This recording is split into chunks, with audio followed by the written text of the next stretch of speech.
अच्छा तो हमें राजू बेटा के साइकिल चाहिए। साइकिल चलाव खाती बेटा तो के हमारे साथ पढ़न पड़े पड़ी तो अब साइकिल चला पाइबो, ठीक बा? पहले बेटा तू पढ़ लिख के बड़ हो जा। बाबूजी आरती मंगवा ना उस सब। जय माता दी। का समझ ला? पापा हम बड़ कब होखब? देखो तरु। जा बेटा स्कूल के टाइम हो गइल बा, जाके तैयार हो जा। जा जा। ठीक बा माँ। ए जी सुनी ना, एगो बात कहे के चाहता नहीं। देखी ना बाबू कितना दुबरा गइल बा, एगो ओकरा खातिर दवा ले आई ना। ठीक बा, हम शाम के दवाई लेके आए। बाबूजी के दवाई टाइम से खिला दिया। हाँ बेटा शंभू बहुत सही कहतरी। दवाई आज लिया दियो ना तो काल आज यहाँ काली माई तो दवाइयों जोहरे लगे। बाबूजी रउआ ऐसा काहे सोचे नहीं, रउआ आराम करी। अरे बहू अब सोचला कि सिवाय बचले का बा। हूँ तहर सास ना सांप दिया सांप। अब छोड़ो बाबूजी, सुनो। अच्छा ही मोहन कहाँ बा? रउआ तो जनबे करी नहीं, होइए अपन दोस्त लोग के साथ घूमत फिरत। ना जाने कब सुधरी। ठीक बा हम चलते नहीं।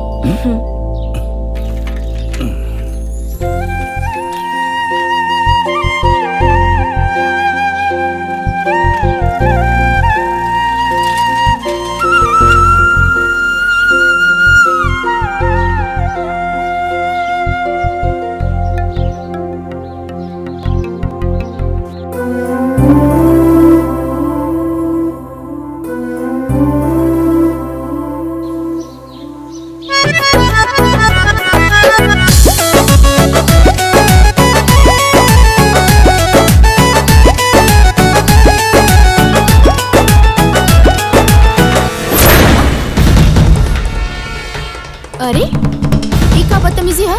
ये बदतमीजी ना प्यार। और बदतमीज बड़ा तू लोग। बदतमीज ना, बचपन से तोरा से प्यार करी। देखा इज्जत से कह रहल बानी, वरना बहुत बेइज्जती हो जाए तू दोनों की। खाली बहिने से मिलबे, जीजा से भी मिल ले।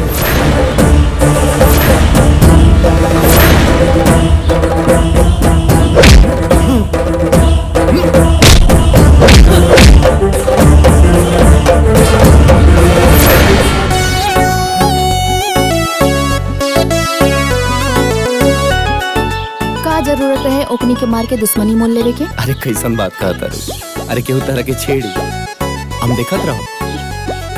आओ चल।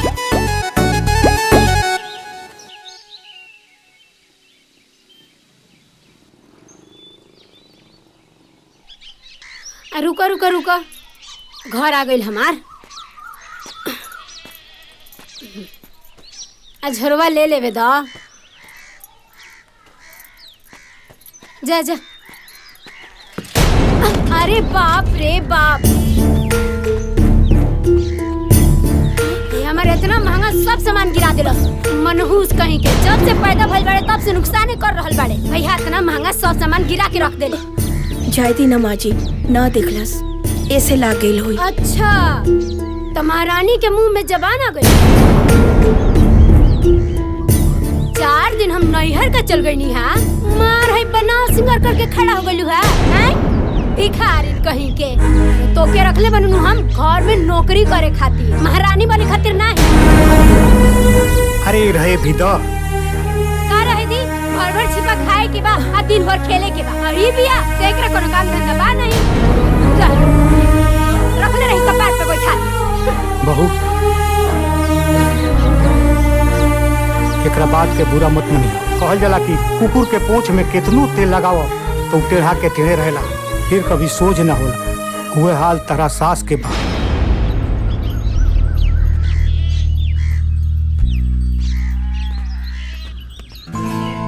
तू हमरा से प्यार करेला ना तो ऐसे छिप छिप के काहे मिलेला? ठीक ना है छिप छिप के मिलल।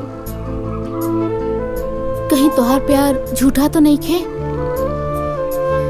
बचपन में माई बाबूजी के प्यार ना मिलल, मामा ही सहारा बनले, और अब तू मिलल बड़ा तो हमके डर लगेला कि हमनी के प्यार के बीच में कहीं समाज। ए गुंजा, हमनी के बीच में हमनी के परिवार है और केहू ना, तू टेंशन मत ला। हाँ अच्छा तहर काम के का भाई? काम के कोशिश में तो लागल बानी, 6-7 महीना में लागत हो जाए। हाँ अच्छा ठीक बा, हम चलत आनी। अगर केहू देख ली तो मामा जी से कह दी और उनका के बहुत बुरा लगी। हम चलत आनी। ठीक बा।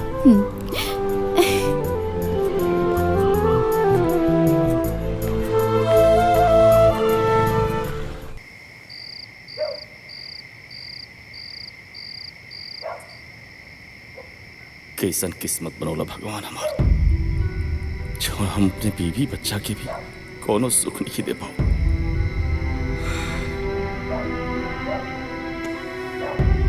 ये जी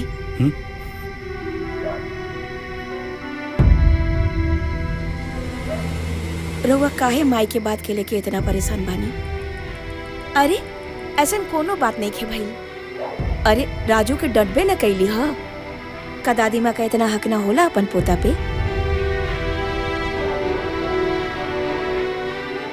कैसे मिट्टी के बनल भारत हो।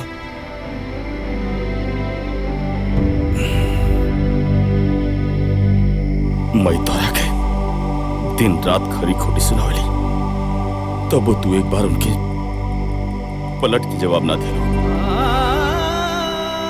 और जवाब देबू कैसे जो हमार किस्मत खराब बा, न हमरे लिए कोई अच्छा नौकरी बा, नहीं कुछ कमाता नहीं। अगर जो हम कमाती तो हमारा पूरा परिवार की गुलामी ना करे पड़ी। अरे रउआ का बात करत आनी? अपना घर में कोनो काम करे से केहू नौकरानी ना हो जाला। और ये रउआ का हाल बनौले बानी? ए जी सुनी ना, अगर रउआ हमार जिंदगी में बानी ना तो हमरा हर सुख बा। अब चली हंसी।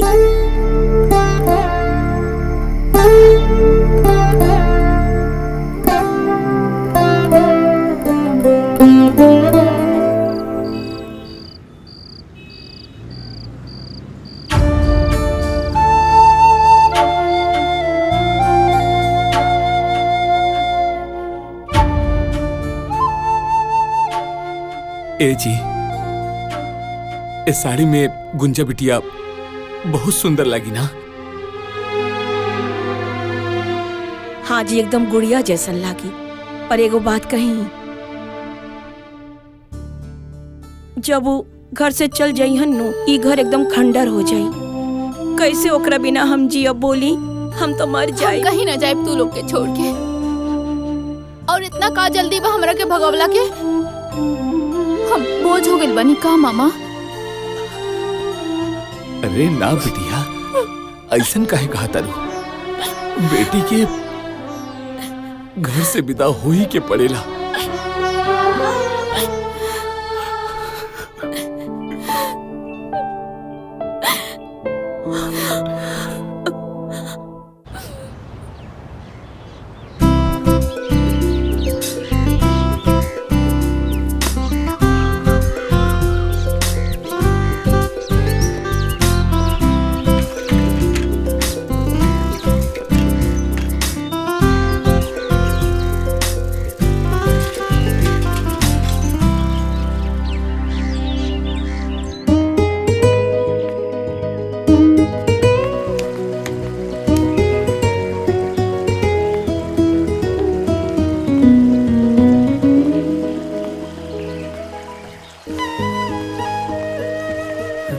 गुंजा,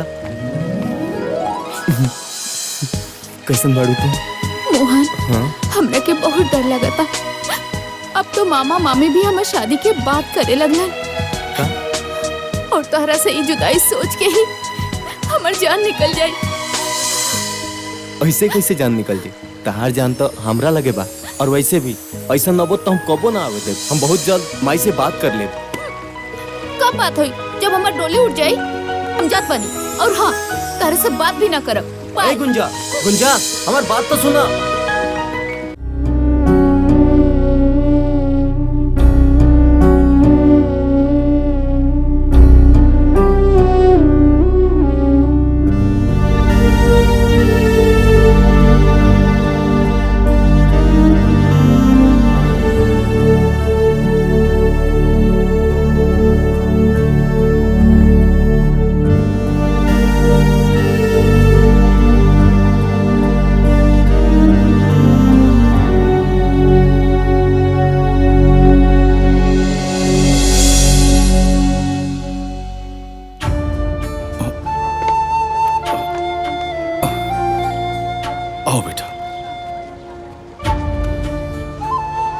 रहुआ एजा अब जात रहने घरे बारिश होखे लगला तब बैठ गए नहीं जा। बाबूजी ठीक बानी न? हाँ जीजा जी, बाबूजी ठीक बानी। कौनो बात बा का जीजा? बहुत परेशान दिखता नहीं। अब कौनो परेशानी बा? न कोनो परेशानी नहीं है। बारिश को असर कल बानी। अच्छा। और सब ठीक बा ना घर पे? हाँ हाँ सब ठीक बा। अच्छा ठीक बात तो हम चलता नहीं। हाँ पार्वती और राजू राह देखा तो लो हमार। अच्छा ठीक बा। ठीक बा। कोनो न कोनो जरूर बात बाटे। एकरा पहले जीजा जी कितना परेशान कब होने की देख ले।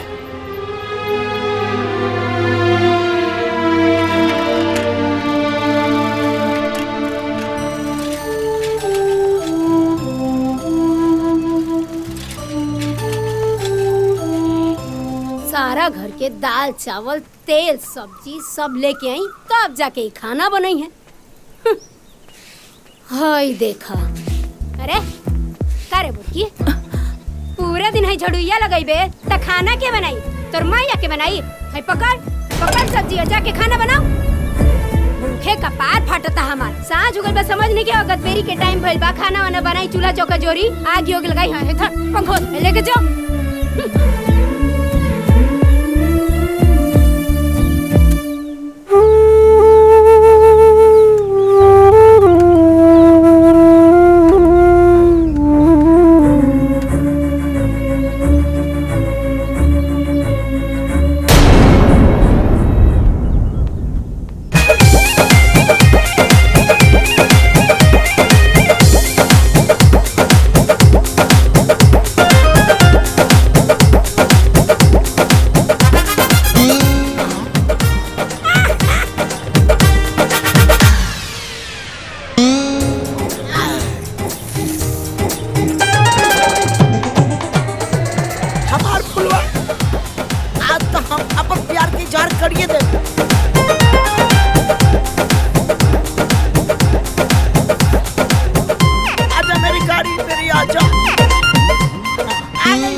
अरे ठीक बा, आई लव यू के बाद बा तो घरे बैठ के विचार करब तब बताई। ठीक बा?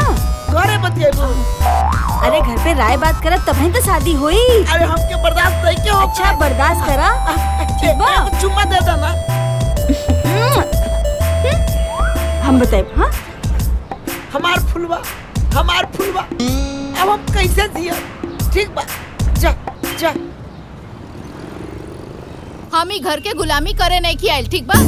इतने रहुआ काम काज के चिंता बना तो एगो नौकरानी रख ली तब हमरा के बुलाए। चाय बनावा, झाड़ू लगावा, पोछा लगावा। हमार तो जिंदगी खराब हो गई बा दिन भर खटत खटत। अपना मायका से भर भर के दहेज लेके आयल बानी। आ इतने रहुआ खाना पीना साफ सफाई के चिंता बाना तो एगो नौकरानी रख ली तब हमरा के बुलाए। अरे तू कैसन बात करता रू? आपन काम केरा ना करेला? आपन काम करे में कोनो शिकायत बा? कहनी ना हमरा से ना होई तो ना होई। रहुआ इतने चिंता बना तो पहले नौकरानी रखी फिर हमरा के बुलाए। हम जाता नहीं अपना मई के। अरे जा जा तड़ू तो जा। जैसन गेहूं वैसन रोटी, जैसन माई वैसन बेटी। हमार त किस्मते फूट गई। कैसन घर में बियाह हो गइल बा।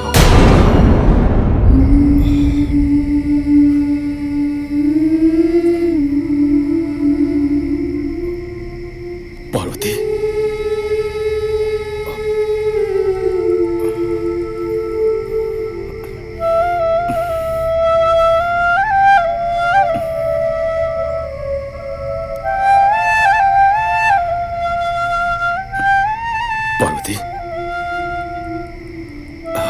लगा था कि माई के बात से तू नाराज बाड़ो।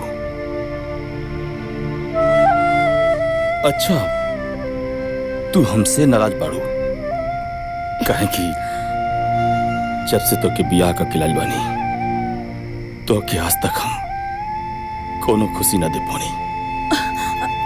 ना जी ऐसन मत बोली। देखी ना माई हमरे साथ जे भी दुर्व्यवहार करी हम उस सह जानी।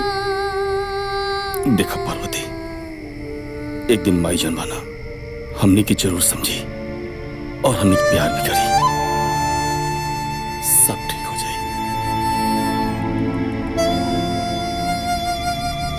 हमरा के तो बुझाता कि माई के प्यार हमरा के कब्बो नसीब ना होई। देखी ना, बचपन में माई छोड़ के चल गई और जब ब्याह करके आई नी सास के रूप में माई मिली। लेकिन तू चिंता मत कर, सब एक दिन ठीक हो जाए। देख लिया। चल चल।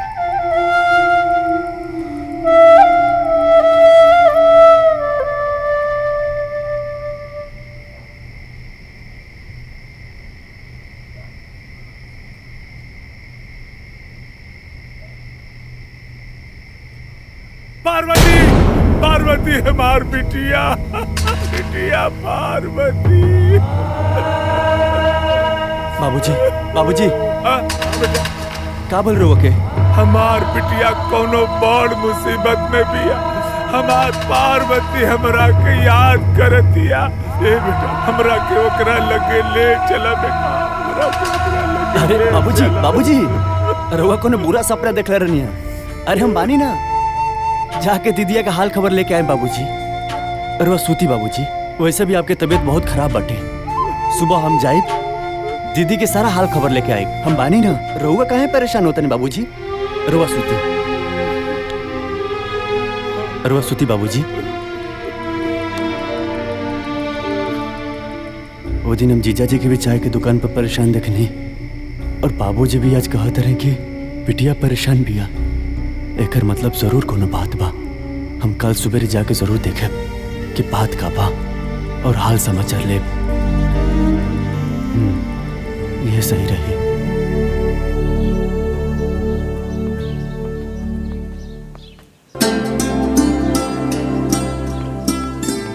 ये देख, माई एजे सुतल बिया।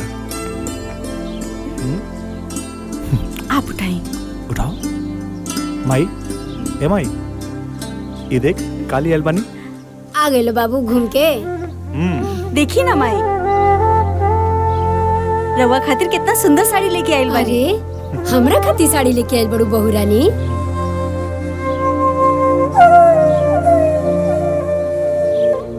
अरे वाह, बड़ा नीक ले आइल बड़ू। एक रंग बड़ा सुंदर बा। अच्छा भैया, खाली माई खातिर ले आइल बड़ा, हमरा खातिर ना। अरे पागल, चाचा हमरा खातिर का ले आइल बड़ा बनी? हाँ का लेके आइल बड़ा? जब देखा तब बाग के चल आवेला और गले लग जाला। जा अपन पापा से मांगा। जानवी, लड़का से ऐसा ना बात करे के चाहिए। इला बाबू, ये तोहरा खातिर। अरे का गलत कहत रही हो? एके अगर अपन शौक पूरा करे के बा तो अपने बाप से कहे, वो पूरा करी। ते काहे करबे?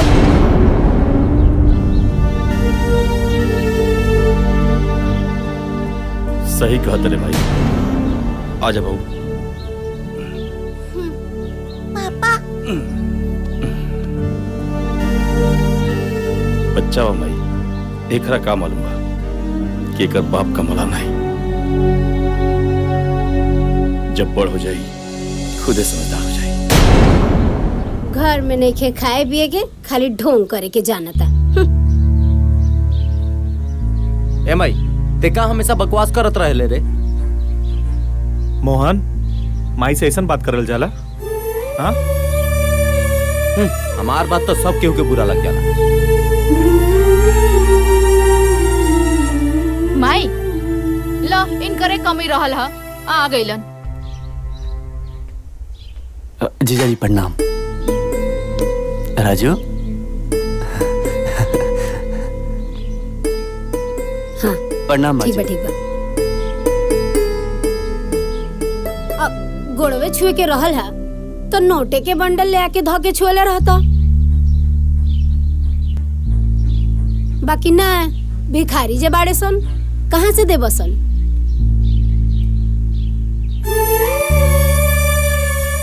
आज तक कुछ देला ना। चल आवेला मुंह उठा के बहन की है, लाजो ना लागेला। खाए के मिल जाई अच्छा अच्छा। ना ना माँ जी, ऐसा कोनो बात नहीं है। हम दीदी के हाल चाल लेवे आए रहनी, हो गई। अब हम चलत नहीं। अरे बाबू तू बैठा, हम तोहरे लिए नाश्ता पानी ले आवत है। ना ना दीदी, तो उससे मिले आए रहनी। सुंदर, अब बाबूजी की तबीयत ठीक बना? हाँ बाबूजी ठीक बने। माई आयल बड़े जई हैं कि रही हैं? ना ना हम चल जाए। ठीक बा दीदी, ठीक बा माँ जी, प्रणाम। हाँ ठीक बा।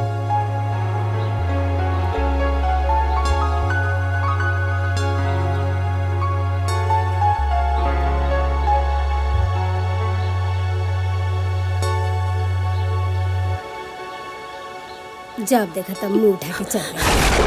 अरे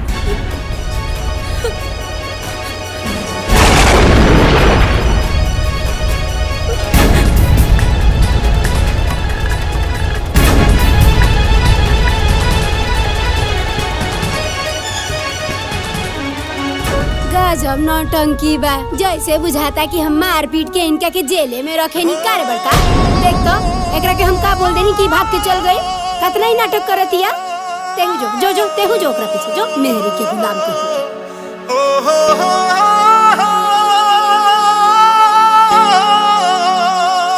बाबूजी। अरे सुंदर, तू आगे ले बबुआ। हमरा लगल कि 2 दिन बाद आईबा। कैसन बिया हमार पार्वती? ठीक बिया नो?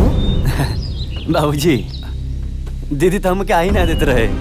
और जीजा जी तो नाराज हो गए बाबूजी कि हम काहे घरे जाता नहीं। वो तो कहने के बाबूजी की तबीयत खराब बा, दवा खाना पीना सब हमरे देखे के पड़ता है। तब तो हमरा क्या देवन बाबूजी। ए बेटा, पार्वती हमरे बारे में कुछ ना पूछत रहे। अरे बाबूजी, वो तो जब से गई रहनी दीदी तारा बारे में पूछ पूछ के एकदम हमके परेशान कर दिल रहोगे। बाबूजी ठीक बाड़े ना? बाबूजी टाइम से खाना खा ले के ना? बाबूजी टाइम से दवा ले लन के ना? जब से गई रहनी ना बाबूजी, वो तारा बारे में पूछ के बाबूजी बहुत परेशान कर दिल रहे बाबूजी। का बताई बाबूजी। दीदी, अरे जेकर तो राम जैसन पति हो के ओकरा का दिक्कत हुई बाबूजी? वो तो राज करती है, राज बाबूजी। बहुत खुश भी है बाबूजी। हमार ना ठीक बान। अब तो बड़ हो गई होगी, अब तो डोरत होगी ना? अरे बाबूजी, वो तो दौड़त आवे। जैसे ही गई नहीं हमसे लागल पूछे, नाना हमरा खातिर कुछ ना भेजलन का मामा? हम कुछ ना लगनी है बाबूजी ओकरा खातिर। का बताई, बहुत बुलक्कड़ बानी हम। हे भगवान, तुहार लाख लाख शुक्रिया बाग। हमारे पार्वती का ऐसा घर मिलल, वो सुखी बिया।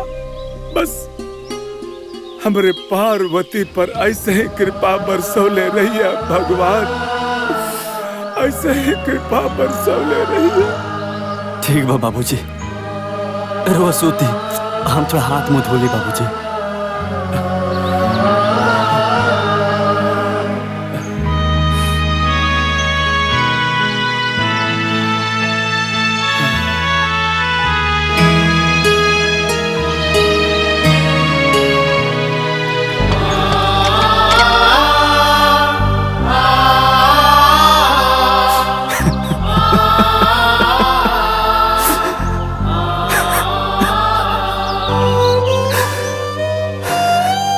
अरे क्या बताई बाबूजी, हमके माफ कर दिया बाबूजी। तो से झूठ बोले के पड़ गई ना बाबूजी।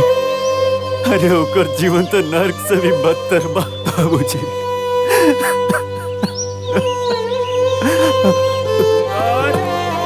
ए सुंदर। हाँ बाबूजी।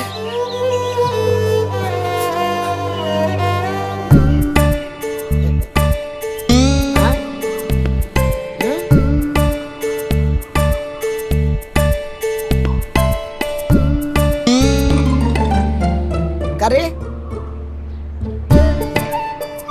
तोर चोखा लेके मुंह देख के ना हमारा सारा मूड खराब हो गई। न कुछ बोला तारे और न कुछ बतावा तारे। बोल ना, आखिर का भइल? का बताइए, हम तो अपना घर से परेशान बानी। घर से का बात बा, कुछ तो बताओ। का बताई हम तोहके? कल बड़की भौजी के भाई आयल रहले घर में, जोन भइल ना।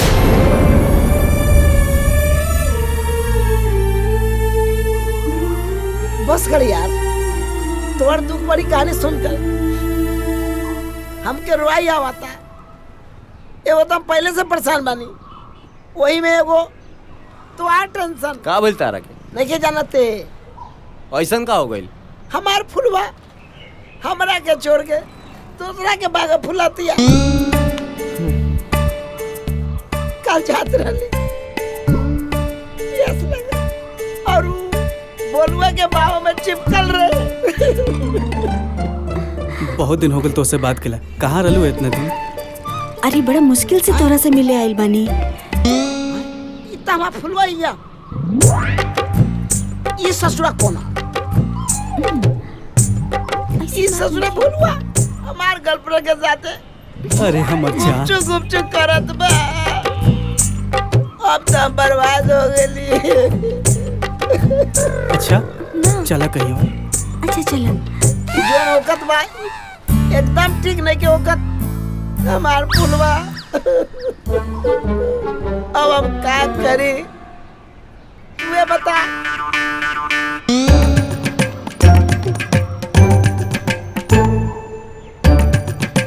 तुहार हमार एक की कहानी बा। हमार फुलवा हमरा के छोड़ के जाती है और तू घर छोड़ के भागता रे। छोड़े भगवान बाड़े ना।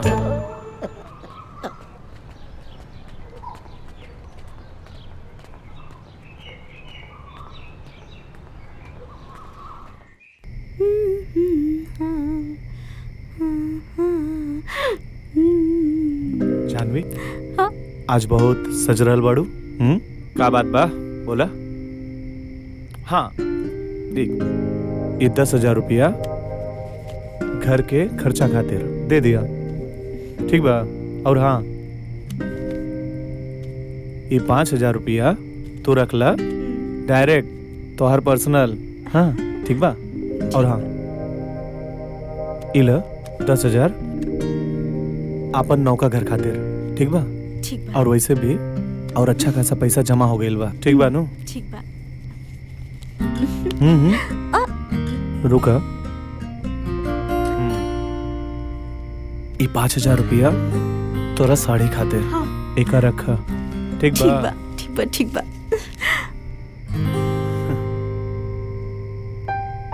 ई तो वो बहुत अच्छा कहनी।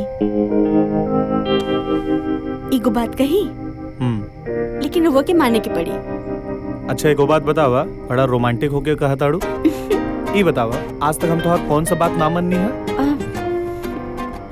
वो हम ई कहे के चाहता नी, रउआ जो ई 10,000 रुपया घर में देता नी, वो देवे की बात नहीं खे, बस रउआ कमाई जाता ही घर में। देखा, तू बात तो सही कहा ताड़ू।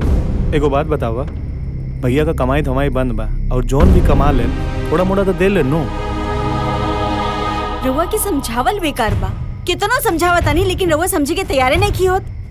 सब लोग अपन परिवार देखी, रउआ अपन परिवार देखी, वो अपन परिवार देखी है। तू अपना दिमाग पे ना ज्यादा बोझ मत डाला। और सुना, और जौन नयका घर बुक कैनी है ना, जब वहाँ हम सबे चल जाए ये सब छूट जाए। रउआ ना खाली भैया भाभी के चक्कर में लागल रहेले।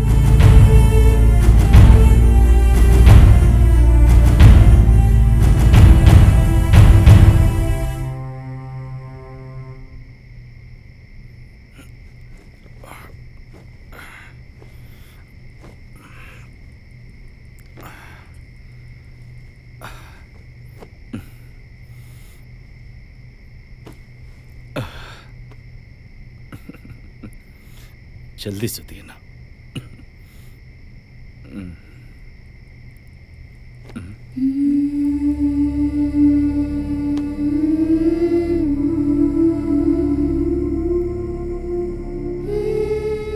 पर्दे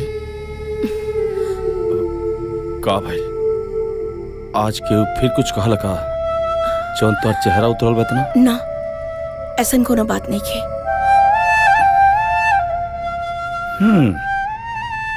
जब तोहरा झूठ बोले ना आवेला काहे झूठ बोले लो? हाँ, हम सब जानता नहीं कोनो न कोनो बात तबा। बताओ हमरा से का भइला? अच्छा बताओ बात का भइला? उ कहा जी मजली बहू से संजय बबुआ कहत रहले कि वो अपना पत्नी के सैलरी देले हाँ, कहलन ह कि 10,000 घर के खर्चा अब 5,000 तोहर पर्सनल खर्चा और 10,000 ऊ जो नौका घर खरीदा था और ये 5,000 के तू साड़ी ले लिया और वो कहनी है कि बड़का भैया तो कमाते नहीं खन, जौन कमा के देता रहा घर खर्च वही से चला था, बाकी रउआ कुछ बुझाला ना। रउआ बारे में ये सब सुन के अच्छा ना लागल। पार्वती ठीक है तो कहता लो, उनका अपने और अपने परिवार के बारे में, उनकी भविष्य के बारे में सोचल कौन गलत थोड़ी बा, लेकिन यो सही कहता लो, हम उनके जितना कमात नहीं।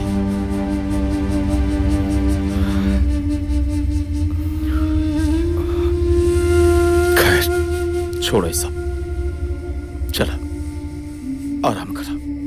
आओ चल अब सुतल जा, बाबू सुत गेल बा।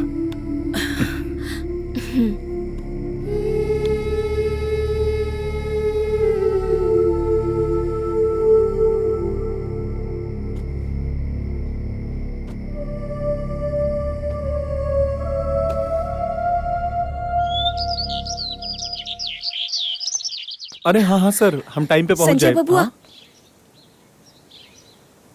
नाश्ता तो करके जाई। गंवार का गंवारे रहबो का भोजी। और वैसे भी तोरा के देखे मालूम कि वो काम से बाहर जाला तो ओकरा पीछे से टोकल ना जाला। और वैसे भी जौन बनौती तू लगन के लागल बा ना, वो हमसे दूरे रहे।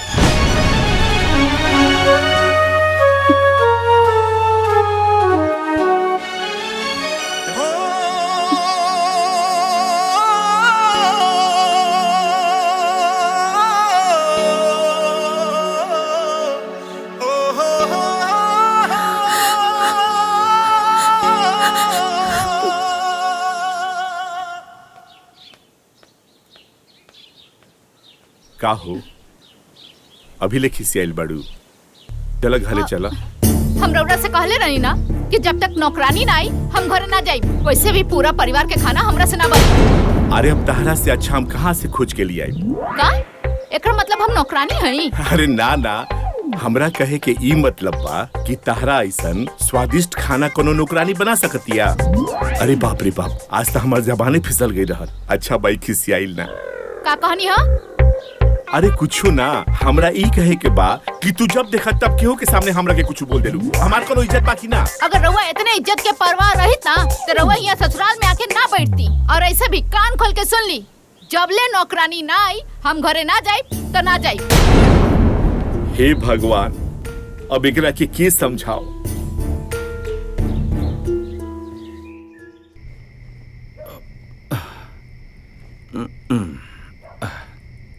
अरे पार्वती आज बड़ा लेट कर दिलू हो, बर्तन ज्यादा रहा का? अरे का बात बाटे, तोहार चेहरा काहे इतना उतरल बा? अरे तोहरा तो बुखार बा हो। ना ऐसन कोनो बात नहीं खे, थोड़ा सा बुखार बा ठीक हो जाई। थोड़ा सा बुखार बा ठीक हो जाई? हाँ तोहरा अपन परवात कोनो करे नहीं खे। तू हमके बतौल तो डॉक्टर के पास जाके दवाई तो ला लेती। हाँ एक काम कर, चलो बेटा सुता, तू आराम कर। चलो चलो आराम कर बेटा, बेटा आराम से बेटा।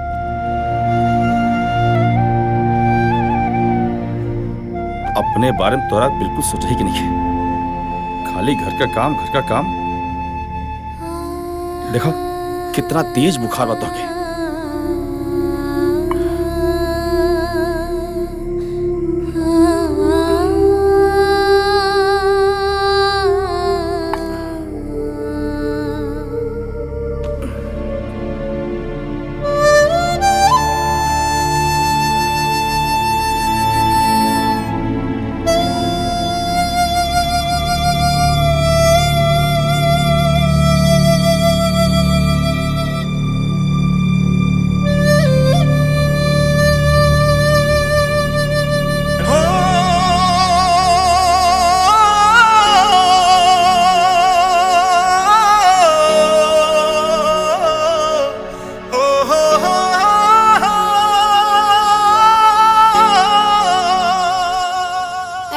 लड़की बिखरनिया पता नहीं कहाँ बिया। चाय पानी कुछ ना मिलला। घाम चढ़ गइल कपार पे, लेकिन चाय पानी नसीब ना भइल।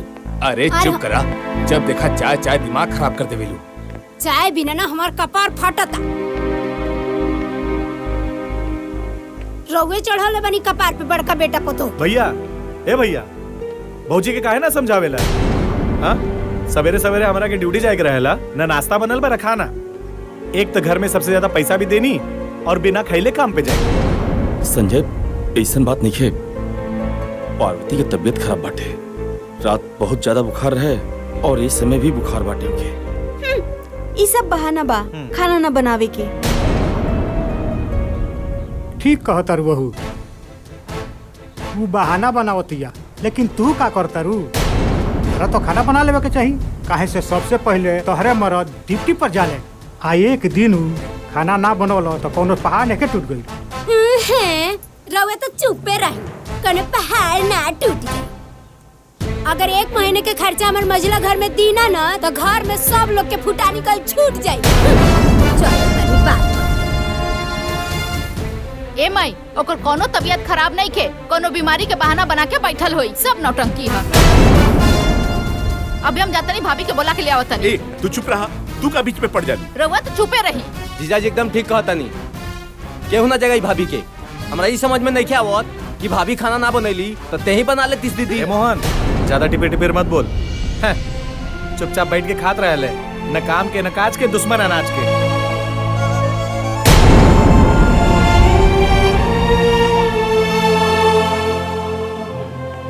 भैया, हमरा के जौन बोले के रहल हम बोल देनी है। दोबारा ऐसा ना होके के चाहिए। चला। खाना बनैला के अलावा और कामे का बदी दी के पड़ गई रउआ करेजा में ठंडक। अब हमार लड़का भूखे ऑफिस चल जाए।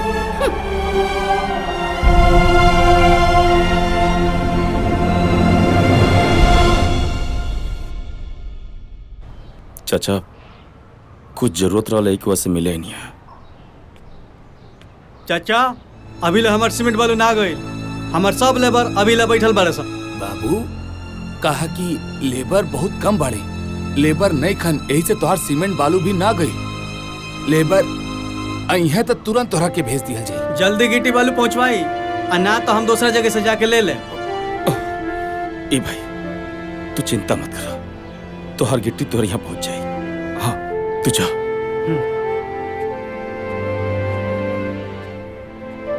ए चाचा, अगर वो कहीं तो गिट्टी बालू हम भरते नहीं, हमारी जरूरत भी पूरा हो जाए और आपके हमके कर्जा भी ना देख पड़ी। बाबू, इससे बढ़िया का हो सकेला? हमार काम भी हो जाई, तार मजदूरी भी बन जाई। ठीक बा चाचा।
कितना हो गया पैसा? 200 रुपए।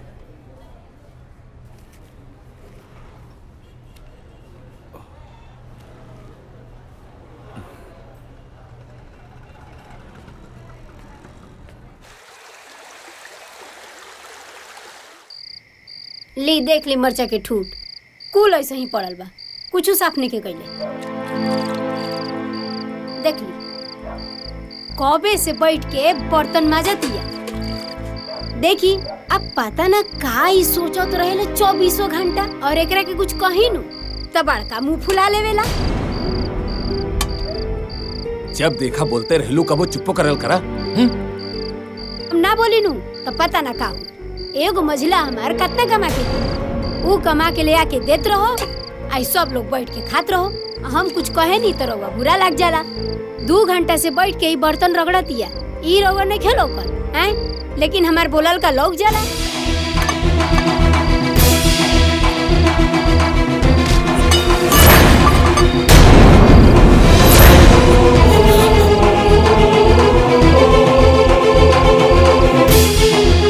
एकरा का होगी ई काहे बर्तन पकड़ ए जी ई का करत आनी जी? कुछ मत बोलिए।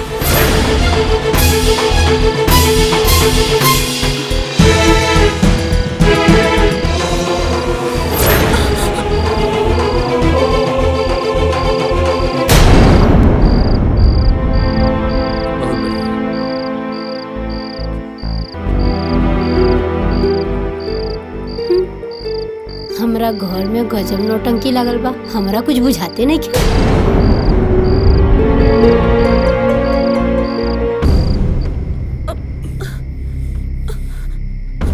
बेटा सुनी ना हमार बात। एकदम चुप रहा।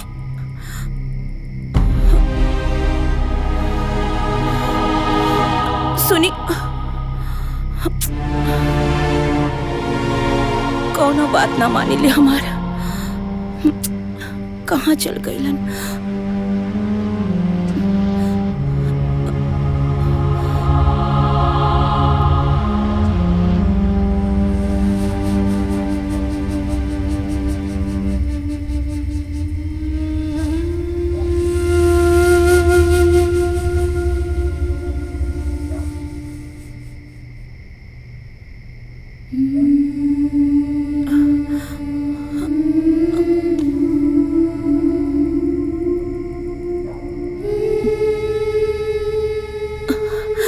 हमरा भूख नहीं खिला। खा ले चुपचाप, खाना खा। तो के मना कर ना, तोहार तबीयत खराब बा तो काम नहीं करके, लेकिन तोहरा हमार बात तो सुने के बा नहीं। तो कुछ हो जाई तो तू हमार बात खाई सुनबो। अपने मन का खाली तोहरा करे बाटे।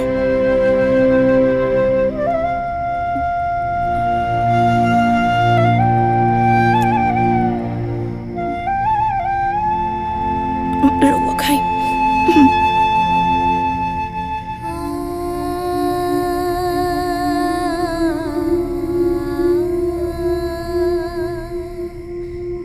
लापरवाह बन तू। हमरा के कुछ ना होई। कुछ ना होई। इतना बुखार में तपत लो कर बाद जाके सारा बर्तन माज दो। हम ठीक बानी। तोहरे खातिर दवाई ले गेला नहीं। लखा लखा एक और खा।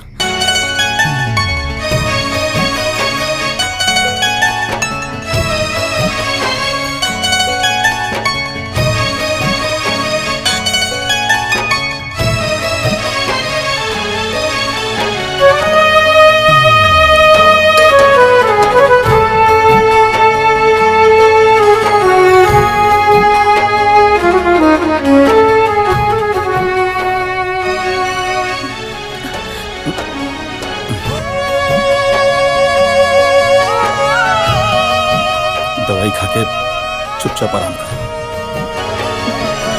अपने ही घरवा पराया जैसन लागे, अपने ही घरवा पराया जैसन लागे, केकरा से कोई दुख अपन कहाँ जाके के भीतरिए परान ताना बाना सुनी सुनी होखेला बिहान ताना बाना सुनी सुनी होखेला बिहान।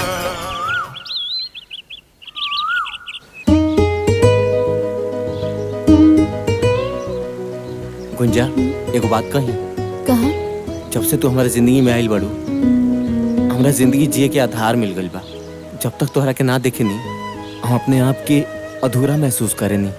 हाँ तार ऐसने बात तो जादू चला देले बा। दिल में भी बाड़ा और दिल लगी भी करेला। दिल लगी ना ई सच्चा मोहब्बत बा। जैसे लैला मजनू हीर रांझा कहले रहला ना ओहिंगन मोहन के गुंजा से प्यार बा। हाँ बात बनावे के तो केहू तारा से सीखे। अच्छा एगो बात बतावा, तू अपना घरे अपना माई बाबूजी से हमनी के शादी के बात कइला? बात तो ना कही नहीं लेकिन बहुत जल्दी कर ले। काहे ना बात कइला? अरे ये सब छोड़ा, चला तोहके तारा मामा के घर छोड़ देता नहीं। अरे इतना गुंजा हिया बाकी तो कॉलेज गल रही और ये लड़का के है जेकरा साथी बात करता रही। अच्छा आवा तू आज घरे तोहरा के तो बतावा तानी। बस गुंजा अब एक और शब्द ना हम जेई अपन आंख से दिखले रह काऊ झूठ रहे। अरे कम से कम तोहरा से ताई उम्मीद ना रहे हमरा के। बतावा तू बतावा एकरा के कि जब 2 साल के रहली है ना त हमार दीदिया एकरा के हमरा गोदी में दे के मर गई। तब से हम प्रण कैली कि हम अपन औलाद पैदा ना करब। और ही अरे कौन कमी रह गई हमरा प्यार में जे पराया लड़का खातिर तू अपन संस्कार भुला गेलू। तू हमार विश्वास और घमंड के दोनों के तोड़ देलू।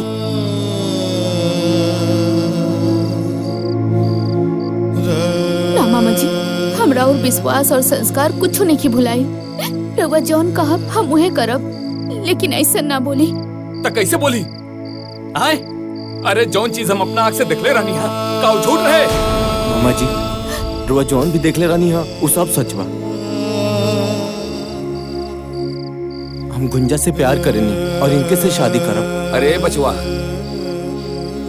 तहरा देख के ना हमरा मालूम बा, हमरा लगा था कि तू बहुत बड़ खानदान के बड़ा। बाकी तोहार खानदान और हमारा खानदान में बहुत बड़ अंतर बा। बाकी एक चीज याद रखिए, चाहे वो गरीब होके या अमीर, सबके इज्जत इज्जत होला। मामा जी रो विश्वास करी, राउर इज्जत आज से हमारी जिंदगी बा।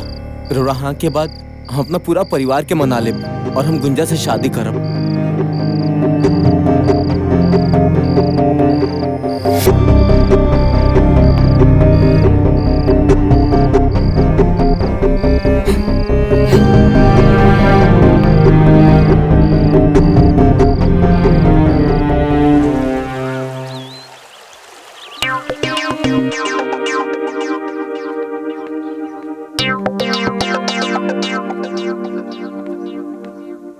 ए भौजी, भौजी।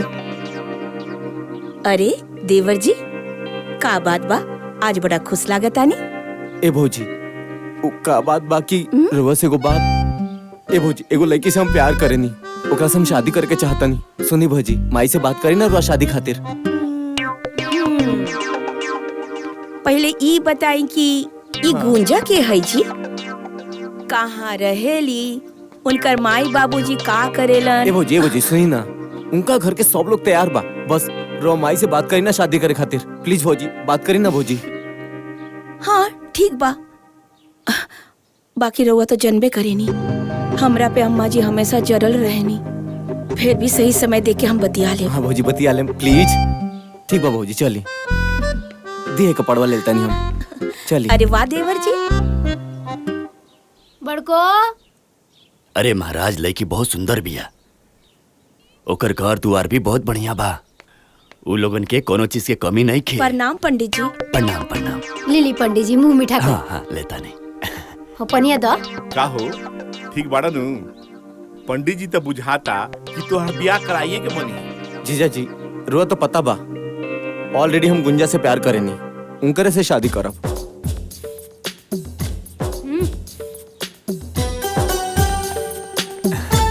पंडित जी आइला में कोनो परेशानी? कोनो परेशानी नहीं है। अच्छा तो तनी तो जना काम खाती आइल बनी उ करी फोटोवा दिखाई। अच्छा अच्छा दिखाओ तनी। ना जी। ई बाटे ई देखी चाची जी लड़की के फोटो। लड़की तो सुनर बिया जी। हाँ हो ठीक बिया ना? ठीक बा। सुंदर बिया, संस्कारी लागत बिया। बताई दान दक्षिणा तनी। दान दक्षिणा के तरह चिंता मत करी। इनकर बाप दक्षिणा दिहन रहुआ के 3 लाख रुपया। 3 लाख? लड़की सुनर ना लागल हमरा। अच्छा तो कोनो बात ना बा जजमान। ई देखी। अच्छा ठीक, दोसर बढ़िया दिखाई। जिया जी तनी माई से बात करी ना। ए साले जी तहार दीदिया के सामने तो हमार कुछ चलेला ना, उ कड़क सास के सामने हमार का चली? भाभी भाभी तनी सुनी ना। का मोहन बबुआ का बात बा बोली ना। ए भाभी माई से बात करी ना गुंजा से शादी करे खातिर। देखी बाबू अब हमरा से कुछ ना हो पाई, अब जॉन करे के बाद रहुआ करी। ठीक बा हम चलत नहीं। ए भाभी बहुत बड़का घर के लड़की बिया और दूसर बात माई बाप के इकलौती बिया। सब रौरे धन बा। दक्षिणा के तो चिंते छोड़ दी। लड़की जब इकलौती बिया तो सब कुछ तो रौरे नु बा। 10 लाख रुपया आपके मिल जाए। का? 10 लाख रुपया आपके। 10 लाख मिली? अच्छा और का मिली? ठीक बिया। अब मुहवा तो सुनरे बा। इतना मोट लड़की से शादी हुई हैं? आपन लड़का कितना स्मार्ट बा, मोट लड़की से शादी हुई। आ तोनी मोट बिया त का भई? आ इतना बड़ घर में आई तो दिन भर चली दौड़ी चिड़ै लेखा फुदुकी और हम प्यार से ओकरा के चला चला के दुबरवा दे। लड़कवा के देख लेती। का? रवा हमार लड़का देखा? लाखों में एगो बा हमार लड़का। ए जी रउए कोनो उपाय लगाई ना, हम गुंजा के बिना ना रह पाई। प्लीज जी कुछ करी। ठीक बा अब बुझाता हमरे कुछ करे के पड़ी। कहाँ रह गई दोनों ससुरा? कोनो कामे के नहीं थे। अन्ना फोन उठावता। रुका हम फोन लगावता। हेलो सारे भी कसवा कहाँ बारे रे? कब से तो के फोन लगावता नहीं सुनाई नहीं खेते। आजा सुन मोहना कहाँ बा? तोहरा पता नहीं खे मोहन के शादी होता। अभी बात चाची के बता। मोहना चाची चाची चाची चाची चाची का हरी लगना काहे चिचिया तेरे दे? कौन आफत विपद आ गइल बा कि ते है लंग धड़ंग हमरा दुआरे पे खाड़ बाड़े हैं? अच्छा जी ए मोहना तो का बोल झूठ कर? मंदिर में शादी करता बियाह कर लो से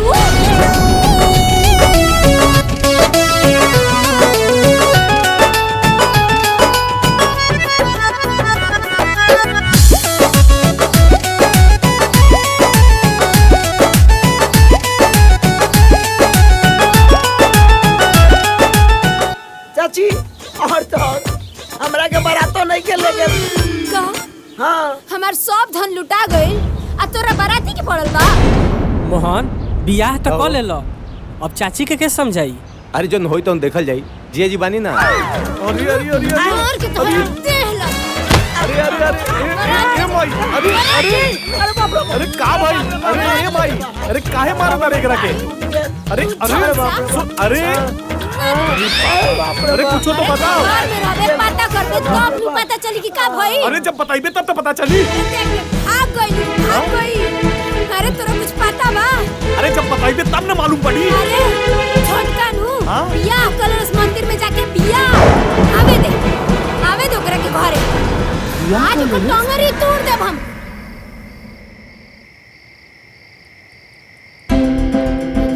करत रहे लोग वो हमरे से पूछे भी ना। बैठ जो, गोड़ दुखात होई।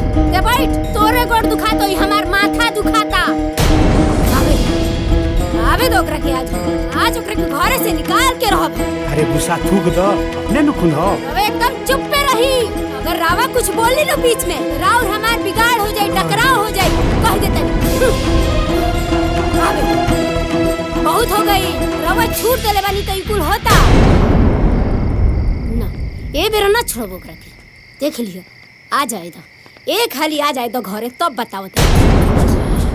माई रे कुछ मत बोली है, देखना कितना गाना पहन ले बिया।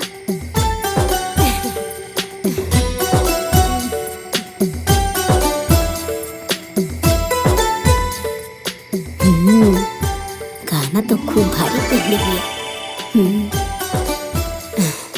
का बात बा, बहुत बढ़िया। नथियो असली लगता।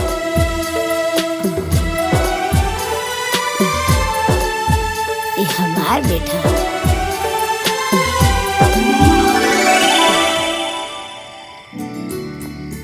चलिए देवर जी। चला ठीक भइला कि हम डटनी है ना। आई देवरानी जी, आई। बाबूजी प्रणाम। बाबूजी गोलातन बाबूजी।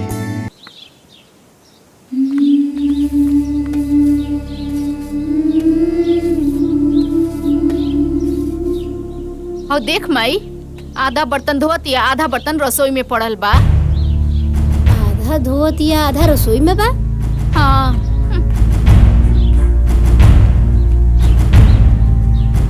और सारा बर्तन पड़ल बा तो वो कौन बर्तन धोतिया?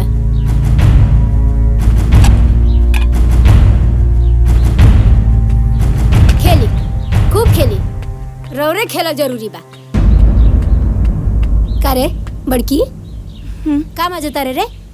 हई सारा बर्तन हो जा रसोई में पड़ल बा। हई सब बर्तन तोर बाबूजी मर्जी है, हैं? अब बाल्टी कहाँ बारे? और बाल्टी हो जा पड़ल बा, हई सब बर्तन ही जा पड़ल बा। हाउ चूल्ही तोर देख कितना बर्तन पड़ल बा। हम हर बात याद दिलाई तोरा के, कितना साल हो गए तोरा आइले जा, आई तोरा समझ में ना आवेला? भिखारन कही के माँ बाप तो कुछ देलस नहीं, हमार बर्तन है, हमार बर्तन। चोर कही के जात देखता मनहूस लेखा बैठा रहतिया, काम करतनी के करा से कहीं दूर पागल करके रख देले बिया। अपन कहाँ जाके रात दिन कुहू के भीतरिए परान। अच्छा ताना बाना सुनी लगता कि हमरे कुछ करे के पड़ी। जब देखा तब ये लोग बड़की दीदी के सतावत रहेले। ताना बाना सुनी सुनी हो खेला बिहान।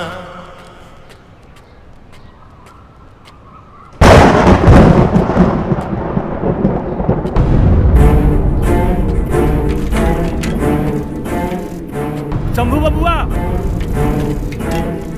अरे वो शंभू बबुआ, शंभू बबुआ।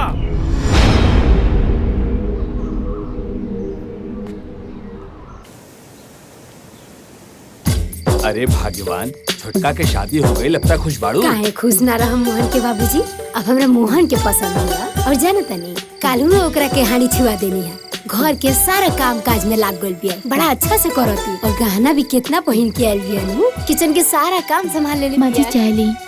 अरे वाह रे वाह, भोरे ही भोरे चाय बना के ले आ देली बहू रानी हैं। सुना, हाँ जौन तू गहना सब पहन के आई रहलू है वो कहाँ बा? तू ले आके हमरा के दे दा, हम सब अपना पास रख लेते नहीं, ठीक बा? ना अम्मा जी, हम रउआ के गहना नहीं दे सकते, काहे कि वो हमरा माई के आखिरी निशानी बा। हम चलता नहीं, दीदी के भी चाय देवे के बा। हाँ हाय देखी, 2 दिन की आइल ना भइल एकरा आ चलती चलावे लागल। अरे भगवान, कब तक ले हिटलर बन के रहबू? कबो महतारी बन के भी तो देखो। महतारी बन के देखा, महतारी बन के रहब ना तो ये हमरा कपारे पे बढ़ जाए कुल। ठीक बा, तारा जौन मन करता करो। कसम से जिंदगी में पहली बार ऐसा चाय पी ले बनी, पीला के बाद तो मजा आ गई।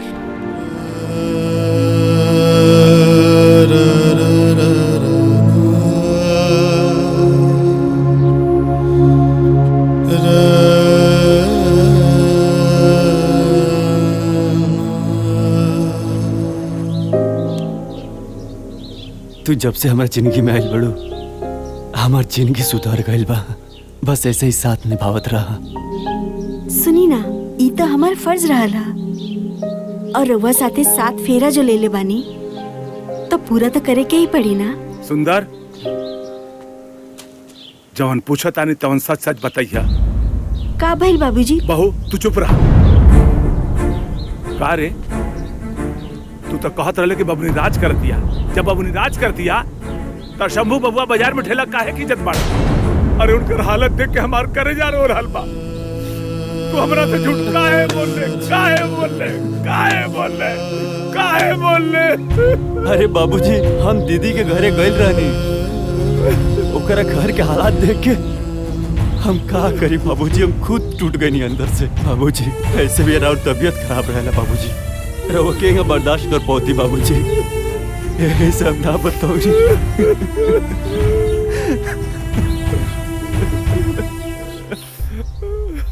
तू हमरा से झूठ काहे बोल? हमरा से साफ साफ बताओ कि न चाहत रहे, कहाँ जरूरत रहे झूठ बोले की?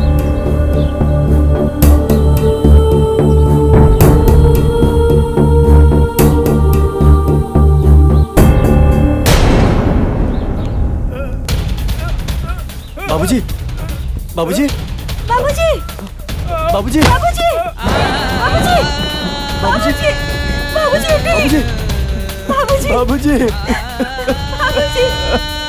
अरे का बोल चाचा, ए चाचा, सुंदर भैया, का हो गइल चाचा के? का हो गइल?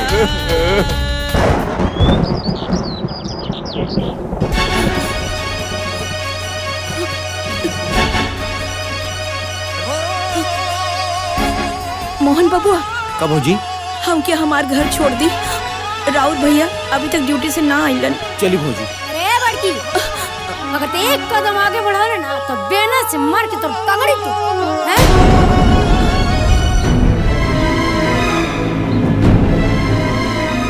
अरे मारे वाला तो मर गइल, ते के जाके जिंदा कर देबे।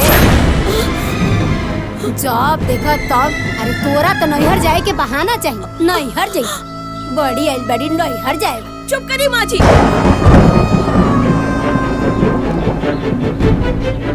रउआ जीते जीता हमरा बाबूजी से मिले न देनी, और आज वो मर गइलन, रउआ फिर भी मना करता। अरे कम से कम एक बार उनकरा के देख तो लेवे थी। तो इतना हिम्मत? अरे माई, का हो रहल बा? चली भौजी, भैया सुनिए तो खुद आ जाए। चली, माई के तो कुछ बुझाला ना। का भइल? अरे वो जुबान लड़ाती है हमरा से, देखा तार बड़की के।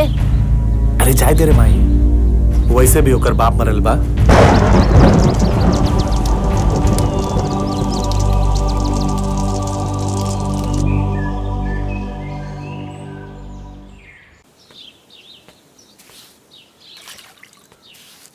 बाबा मम्मी कब आई? अरे आवते हुयन बाबू। बाबा सेब खा ली। जा बाबू खा लो।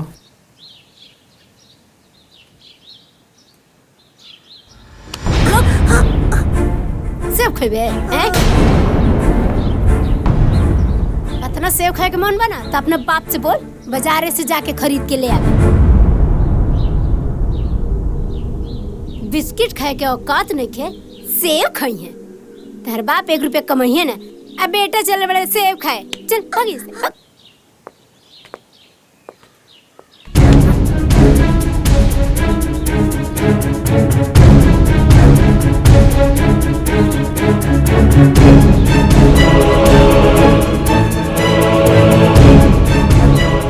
मम्मी मम्मी, रउआ सेब खाए के इतने शौक बा तो रउआ बोली बाबूजी के कमाई के। तोर इतना गुंजा, तू माई के हाथ से सेव काहे छीन लू हो? हैं? भाई तोरा बाबूजी के कमाई देखा दिया, हमरा हाथे से सेब छीन लेलस। गुंजा माफी मांगा। हम काहे मांगी माफी? जो अम्मा जी कहनी है उहे हमहू कहनी है। मोहन,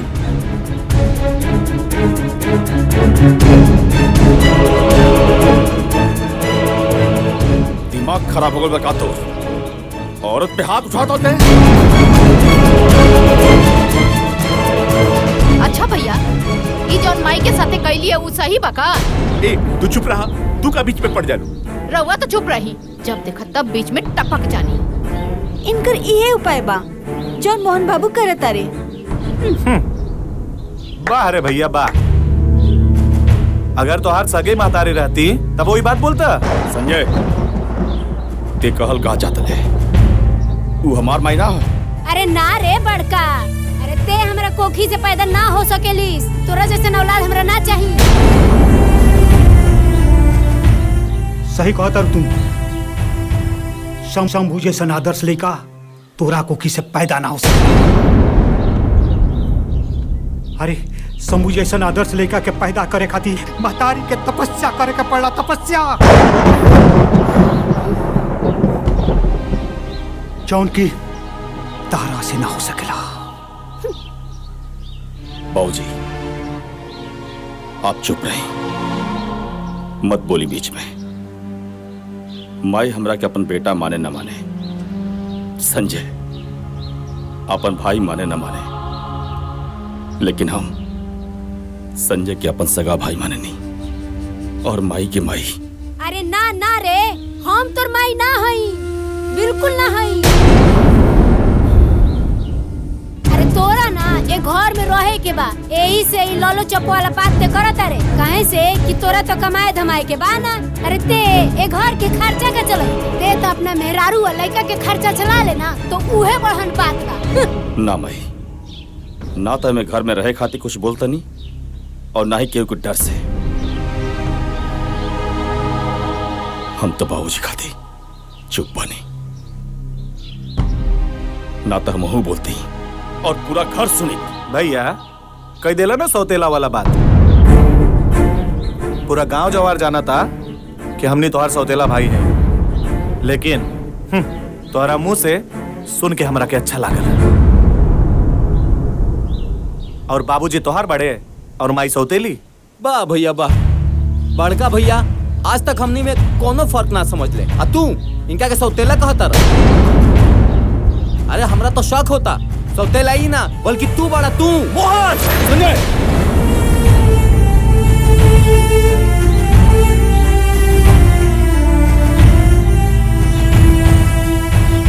कहा ना जेकर पैसा लागेला ना ओकरा के ही पता चलेला ओकर दर्द। और वैसे भी अभी घरे में जे कमाई और आजू के बाद घर में सब अलग अलग रही हैं। गलत परिवार बिखर गई, भगवान बिखर गई। कबो सोचले भी ना रहनी कि हमार हसत गलत परिवार बिखरी।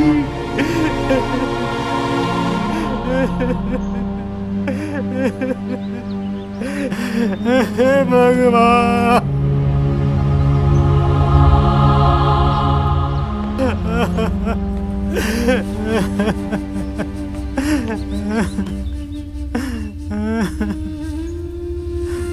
बाबूजी माई हमरा के भले सौतेला समझे, लेकिन हम आपके आपन खून है ना।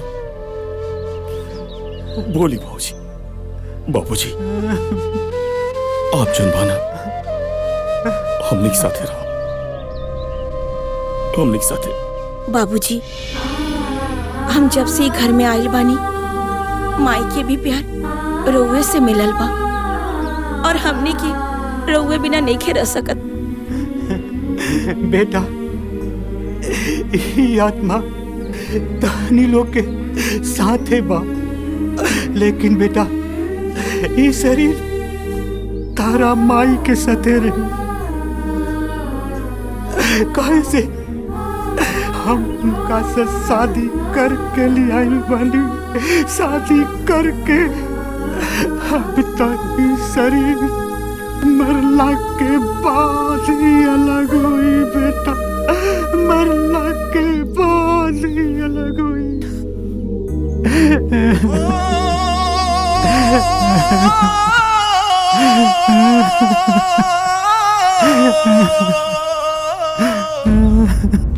बंटवारा हो गइल। अब हम रहम मझिला संगे। ए मझिला रुक रुक, कहाँ जाता रे? हय अटैची लेके कहाँ जाए की तैयारी होता है? देख माई, कहा ना हम जाता नहीं नौका घरे में, और वैसे भी ना वहाँ से ऑफिस नजदीक बा। और एक बार बताए माई, यहाँ के मचमच से हम उबिया गइल बनी, हम ओजे शिफ्ट होता नहीं। ए मझिला, हम एजा रह के का करब रे तोरा बिना? हम हो के लेके चल। अरे माँ जी, यहाँ के तो कुछ बड़बड़ा नहीं, और वैसे भी वहाँ का माहौल बहुत खराब बा, और हमने के खुद भाड़ा पर रूम ले ले बानी। जब हमने के घर ले लेब तो रउआ के बुला लेब, ठीक बा? चल माई, हमने जाता नहीं। प्रणाम। सुना ना, ए मझिला संजय,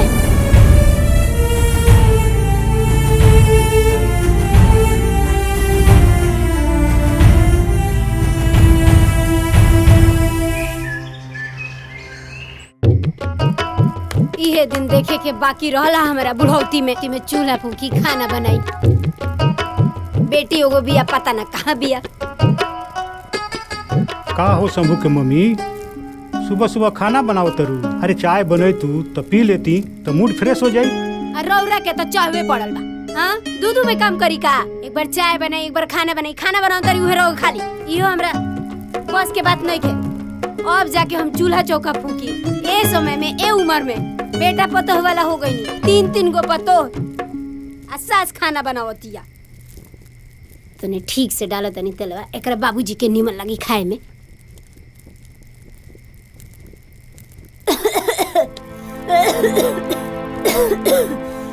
का भइल हो? काहे खासत तरू?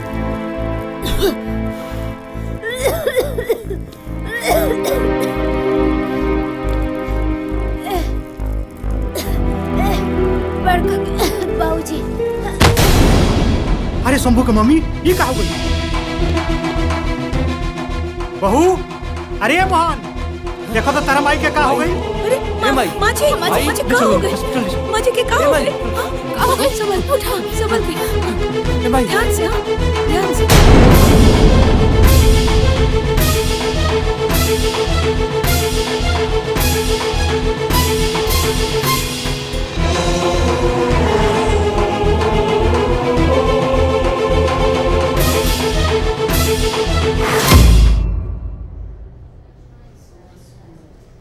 देखी लोगिन, दवाई तो हम लिख दे। डॉक्टर साहब, आओ शंभू, बैठो बैठो बैठो। का भाई हमरे भाई के? पहले बैठो ना, बैठो। दवाई तो हम लिख दिले बनी, लेकिन याद रहे माँ जी के कोनो प्रकार के दिमागी तकलीफ ना होके के चाहिए। माँ जी के दिल के ऑपरेशन जल्द से जल्द करवा ले, ना तो कुछ भी हो सकेला। कुछ भी हो सकेला के मतलब समझते नहीं लो लोग। डॉक्टर साहब, हमरे माई की बचा ली, और ये बताएं कितना टाइम बा उनके इलाज खाती? आप पैसा चिंता मत करें, हम अपने आप की बेच दें,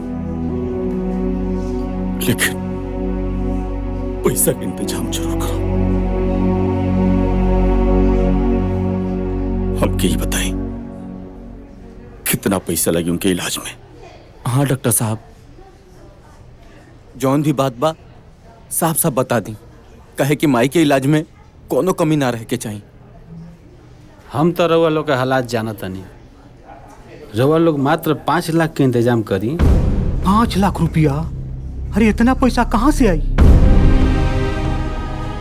बाबूजी, अब चिंता मत करें, हम कहीं न कहीं से 5 लाख का इंतजाम जरूर करो। देखी, रउआ लोग बाहर जाई, हम यहाँ से कुछ अकेले में बात करे के चाहता नहीं। आई बाबूजी।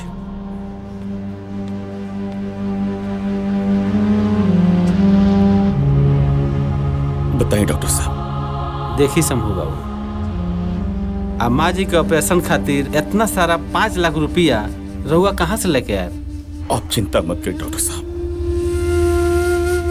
हम इलाज जरूर कराएं, कहीं से भी इकट्ठा करे पड़े पैसा, हम जरूर खाएं। तो ठीक बा शंभू बाबू, हमनी के लगे 1 महीना के समय बा।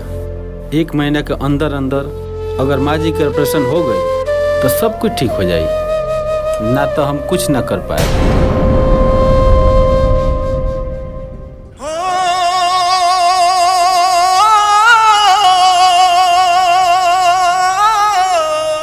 ठीक बा डॉक्टर साहब।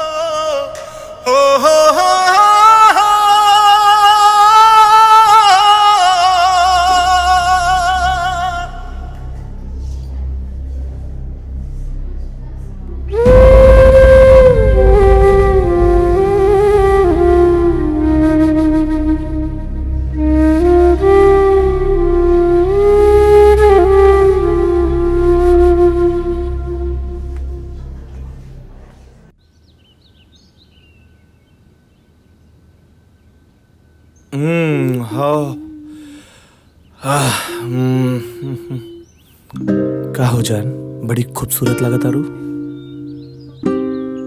रुआ हमसे बात मत करी। तोहरा के मालूम बा हमरा के सबसे ज्यादा अच्छा का लागेला? तोहार रूठल हमार मनावल हमरा के बहुत अच्छा लागेला। और वैसे भी हमार धर्मपत्नी, हमार बात सुना ना। ई बताओ हमार धर्मपत्नी, ई रोमांस के मूड में काहे किसी आयल बाड़ू? रुआ हमरे से ना प्यार ना करेनी। अच्छा एगो बात बतावा, ई सब जोन हम कहनी है केकरा खातिर कहनी है? तोहरा खातिर। सच्ची? कसम खाई से। हमार कसम। तोहार के रिया।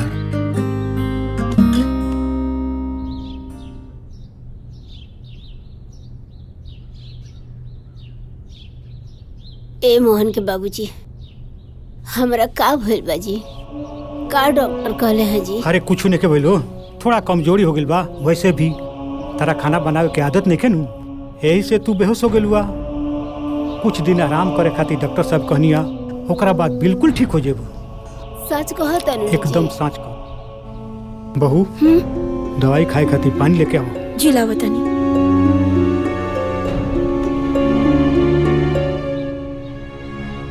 टेंशन मत करो, दवाई खइबू ठीक हो जाइबनु। हां ठीक हो जाइबू। ई काहे जाइल बिया जी? ई तो अलगे हो गइल बिया नु। वैसे भी एकर छुअल हम पानी ना पियो। हमार मझली आई नु, वो हमार ख्याल रखी। अरे तू काहे ऐसा बोलता रू? दुख तकलीफ में अपने लोग काम आवेला। ठीक बाजी।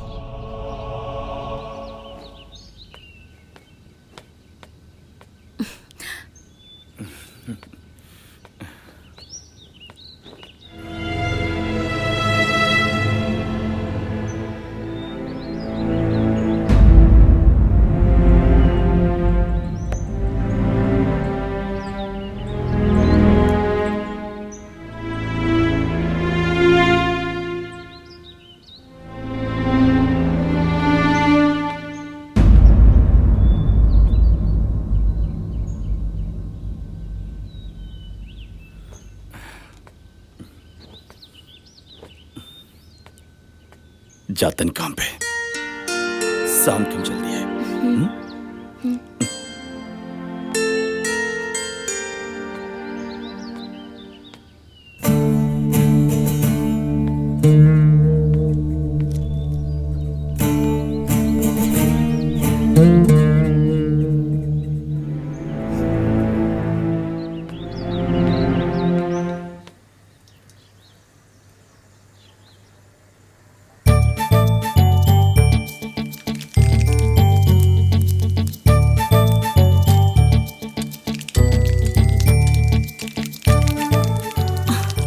बैठल बानी, जाई ना। दीदी देख ली है तो का सोची है? अरे केहू ना कुछ सोची, सब लोग अपना काम में बिजी बा। रउआ समझी लेना। तार हेल्प करता नी। डाल जल्दी बनाओ, माई के दवाई भी खियाए के बाटे। हो ये गइल बस, तनिक देर में हो जाई।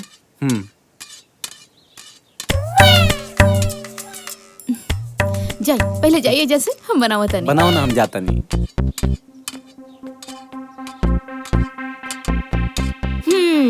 का देवर जी, आज तो रउआ लौक गई नी। अरे तनी छोड़ दी। ठीक बा भाभी। अरे बबुनी, ये बतावे ये कौन ची का दवा? ई केकर दवाई है दीदी? हम बतावा तनी, पहले ये बतावा कौन ची के दवा है? ई रवा के कहाँ मिलल? अरे हम बता दे, पहले बतावा कि कौन ची की दवा है। ई तो कैंसर के दवाई है।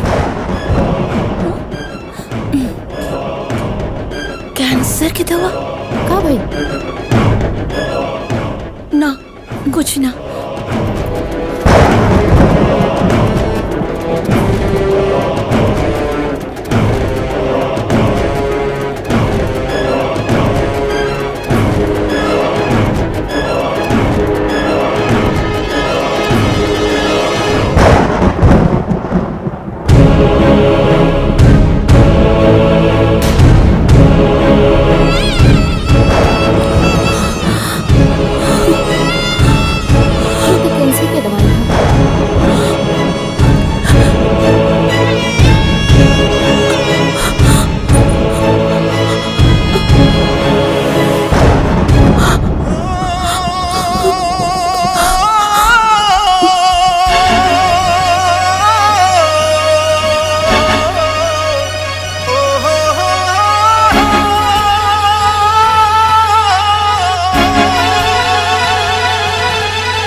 तनी बात करा दी भैया से। का बात बा? हमके बताई, हम वहाँ से बोल दे। माही के बहुत तेज से तबीयत खराब बाटे। डॉक्टर साहब कहते हैं कि 5 लाख रुपया लागे। यही बारे में भैया से बात करे करला। तनी बात करा दी भैया से। और हमरा लगे नहीं कि वो फोन घरे छोड़ के गेल बनी। आइम तो बात करा दे। अच्छा ठीक बा, रखा तनी। का भइल जानवी? अरे वो सहेली के फोन रहे। अरे जब देखा फोन, अरे कितना फोन आवेला तोरा के?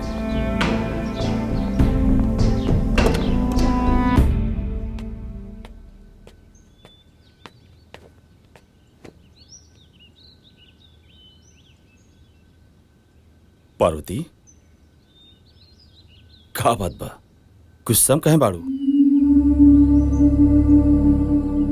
क्यों कुछ कहल का?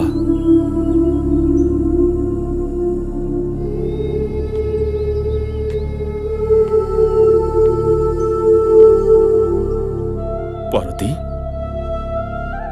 आज फिर घर वाला लोग कुछ कहल का?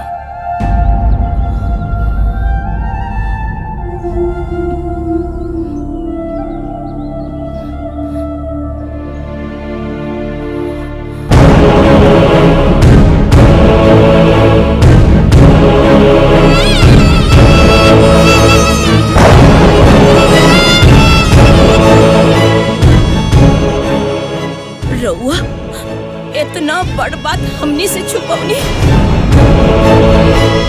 काहे? सिर्फ हमनी के खुशी खातिर रउआ इतना तकलीफ झेलतानी। रउआ के कैंसर बा और रउआ हमरा के बिना बतौनी कि रउआ मौत और जिंदगी से लड़ रहल बानी। हमरा के अपना ना समझनी का। अकेले इतना तकलीफ काहे सहतानी? चुप काहे बानी? बोली ना, काहे चुप बानी? कुछ तो बोली रउआ। का बोली तो से? का बताई तो से पार्वती? हम ही कैसे बताई कि हम मरे वाला बानी? हमारो दिल दिल खुट खुट के मरतनी। बाकी रह गई बात, हम आज जिंदा बानी खाली तोहलो खाली, और तो के बता के तो हो के घुट घुट के मर देती। तू हो के कैसे मर देती पार्वती? हमारी बात सुनो ना, वो राजू को पूरा जिम्मेदारी तुम्हारे ऊपर बा। सुना हमारी बात, तो इतना कमजोर मत पड़ा, इतना कमजोर मत पड़ा। सुनो ना, अभी हम जिंदा बानी, अभी हमारा कुछ नहीं होके वाला, अभी हम जियो जियो। रउआ कैसन बात करत आनी? अरे अगर रउआ के कुछ हो जाए तो रउआ सोच ले बानी हमने के का होई, और हम रउआ बिना कैसे जी पाई? ऐसे मत बोला। सुनो ना, तो क्या हमार कसम, घर में केहू की मत बताइए तुम, और घर में बाबू हुई तो उसके मालूम पड़ी तो ओकरा के सब बतावले से ओकरे ऊपर बहुत गहरा असर पड़ पाती। ये बात की समझा तू। और अभी हम जिया मरद थोड़े मानी में। अरे अभी हम जिया, अरे हम जिया पाती तुम्हारा खाती और राजू खाती। अरे हमें कुछ ना हो, तू बोलू ना, तू बोलू ना।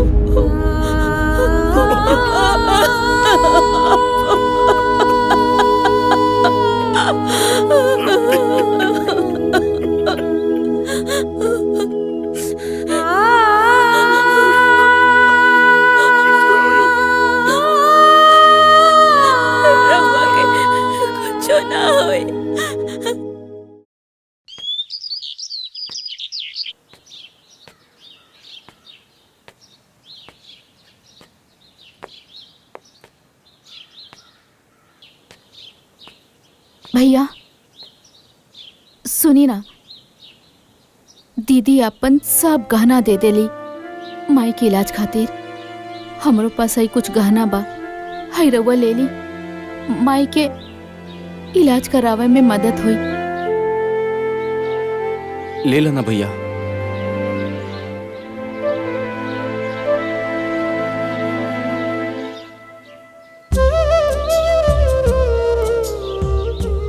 भैया अब आगे कैसे का हुए?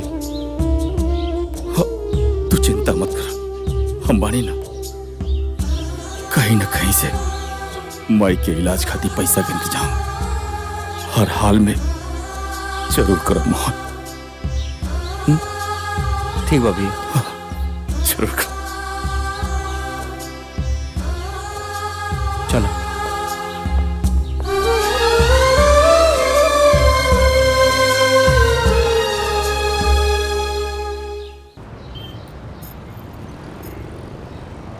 दो लाख रुपया से ज्यादा के माल नहीं है।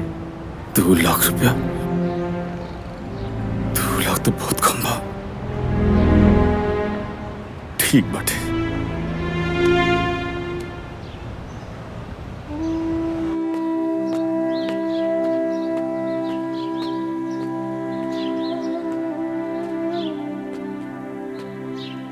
शंभू बाबू। हाँ नमस्ते। प्रणाम प्रणाम प्रणाम प्रणाम। मोहन रउआ के बारे में बतौले रहे। बड़ा तकलीफ लागल सुन के कि माता जी की तबीयत खराब बा। बस रिश्तेदारी के नाते हम रउआ के कुछ सहयोग करल चाहता नहीं। बस रउआ ना कही। हैला, अगर और जरूरत पड़ी तो हमरा से निसंकोच कह दिया। काहे की समय पर अगर अपन आदमी काम नहीं तो काहे के संबंध। बहुत बहुत मेहरबानी आपकी। अरे ना, एमे मेहरबानी कोना बात के। अरे राउर माता जी जोन बानी वो हमरो तो कुछ ना कुछ बाड़ी। धन्यवाद।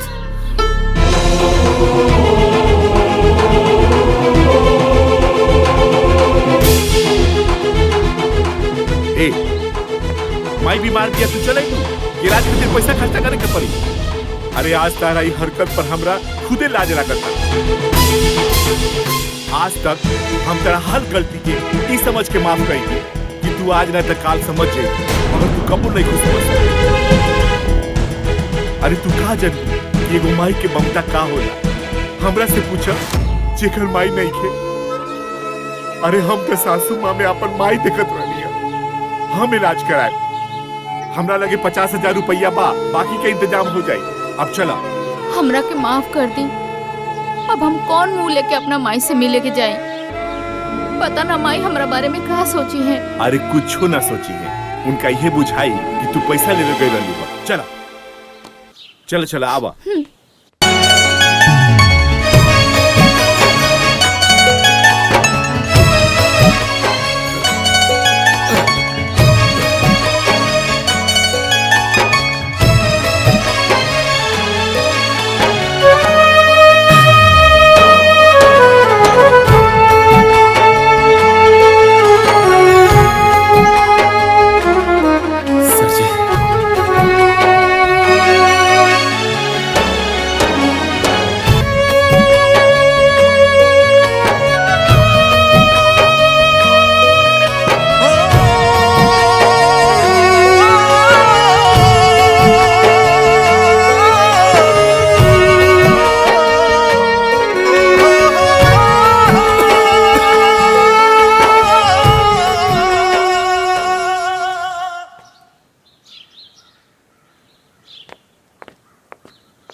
प्रणाम बाबूजी। खुश रही, खुश रहो।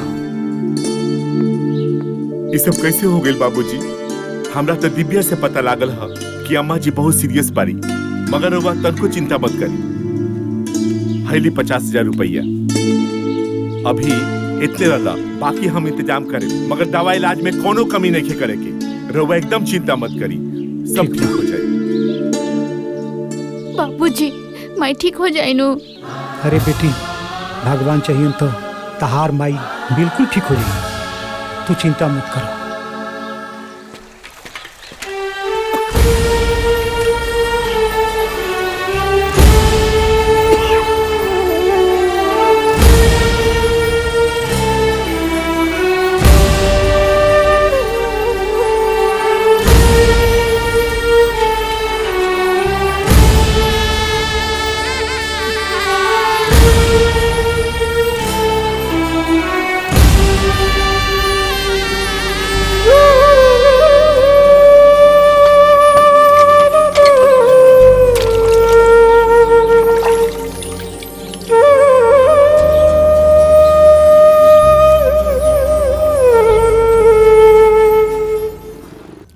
हेलो जानवी, कैसन बाड़ू? ठीक बानी। अच्छा, इतना दिन के बाद तो क्या हमारी याद आइल ह? यार, इतना दिन के बाद हमनी के जिंदगी में सुकून आइल बा। मतलब गांव छोड़ के शहर में लेके आइल बानी। बीजी बताओ तो। इतना परेशान कर देले बा लोग पैसा खातिर कि का बताई। केकरा से बात होता हो? अरे कोई ना, हमार सहेली बिया। ठीक बा भावना, हम तोरा के फोन करता नहीं। ठीक बा, बाय। का बात बा? रउआ आज जल्दी आ गई नी, लेकिन कुछ उदास लगा तानी।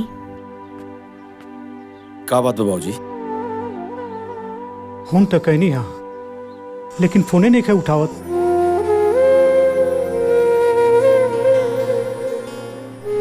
रउआ चिंता मत करी बाबूजी, कहीं व्यस्त होइयो, खुदे फोन करियो।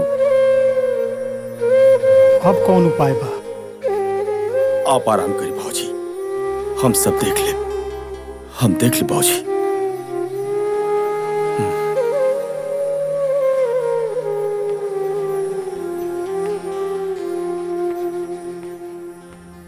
पता नहीं का है, आज माई बाबू का बहुत याद आवता हमारा के।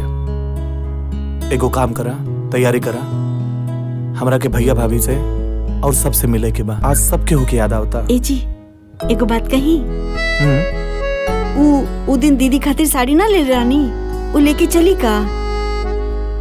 दीदी के बहुत अच्छा लगी। का बात बा? आजकल फैमिली के बारे में बड़ा सोचता रो।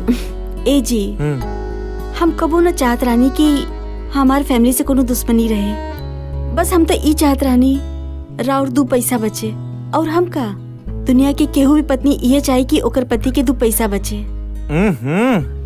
कितना समझदार हो गई बाड़ी हमार मेहरारू। चली खाना खा ली।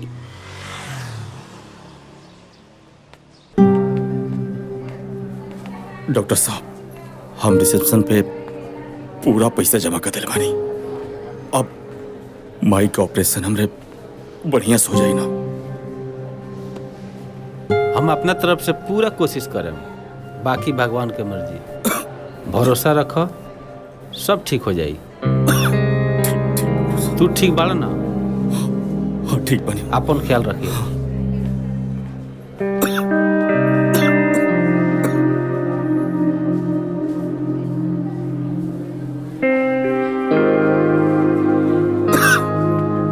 का भइल जी? डॉक्टर साहब ऑपरेशन करता नहीं, सब ठीक हो जाई।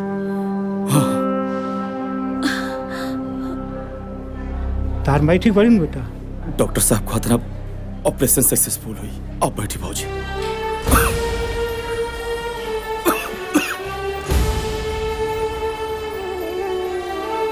हमरा बहुत डर लगा था, न जाने अब का होई।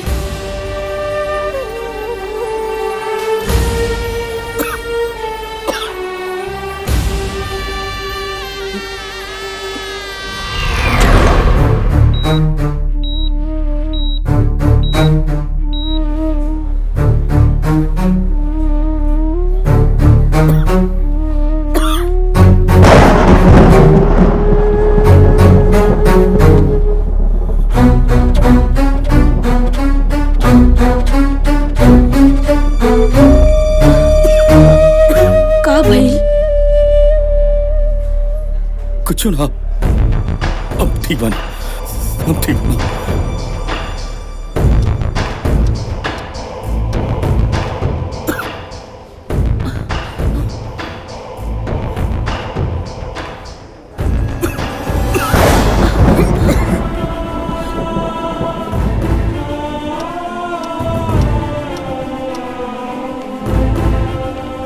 शंभू, बहुत बड़ा खुशखबरी बा। माँ जी के ऑपरेशन कामयाब हो गए। भगवान तो प्रार्थना सुन ली। ऑपरेशन कामयाब हो गए। अरे शंभू, ठीक बाड़ा नु? ठीक बाड़ा नु? भाई ठीक हो जाए। बहू जी, हाँ सब ठीक हो भाई ठीक हो जाए।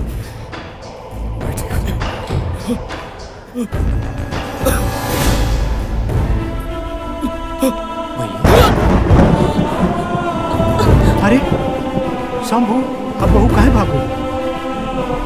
रउआ नहीं जाना। दीदी, बहुत बड़ा राज एगो अपना दिल में छुपा के रखले रहनी। शायद आज वो बतावे के वक्त आ गइल बा। का राजबा डॉक्टर साहब? शंभू के कैंसर हो गइल। वो लास्ट स्टेज। लास्ट स्टेज पर? ना जाने कब का हो जाए। शंभू बेटा।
का भइल रउआ के?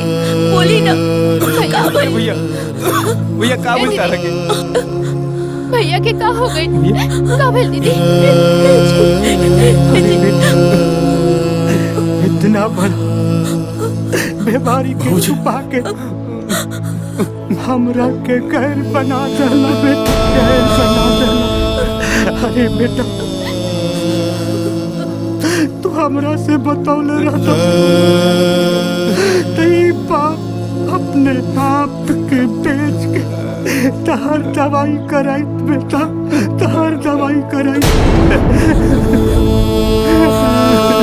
आज हम तेरा से कहियो नाराज हुए नहीं हो, लेकिन आज हम तेरा से नाराज बानी भैया। आखिर तू हमारे के सपनेला बना ही देला भैया। इतना बड़ बात छुपा के रखला। अगर हम तार संगा भाई रहती तो तू हमरा से सब बतेले रहता ना भैया। आखिर तू ऐसा काहे कइला?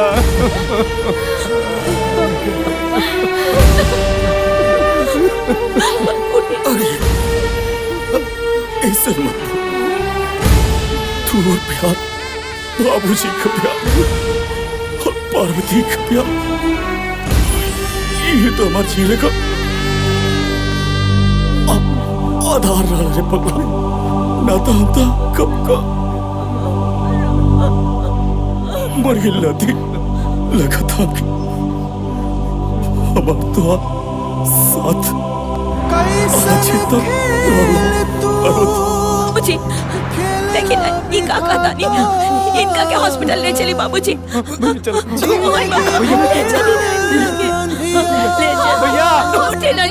भैया जीवन बाती बूझ गइल, उजड़ गइल संसार।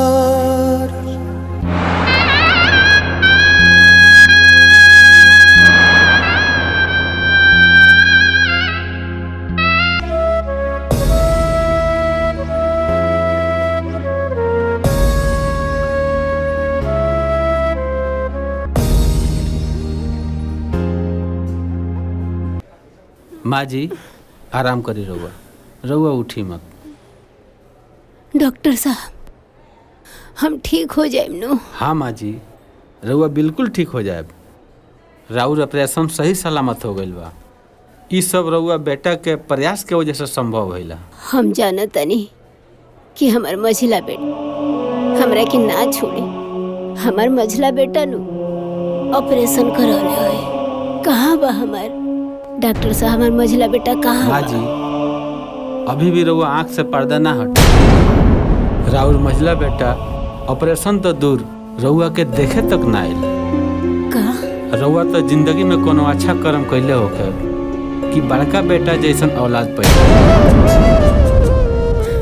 अरे राउर बड़का बेटा राउर जान बचावे खातिर आपन जान देता।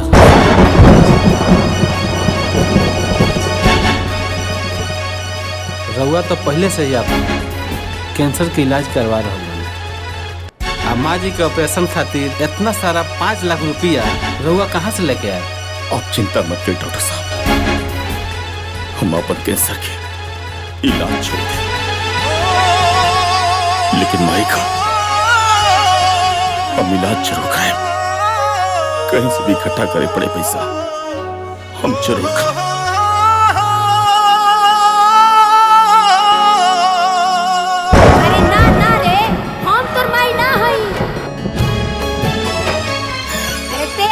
से पैदा ना हो सकेली, तोरा जैसन औलाद हमरा ना चाहिए।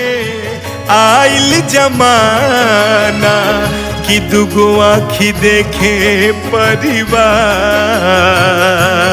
हो, दुगो आँखी देखे परिवार। मन करे जहर माहौल खाई मर जाईती, अपन जान दे दिला डॉक्टर खाई मर जाई। हमरा बेटा के पास जाए दी, निकले नया धाम हमरा के जाए दी। माँ जी रहुआ आराम करो, रहुआ उठी। कितना भागन बानी हो खेला बिहान।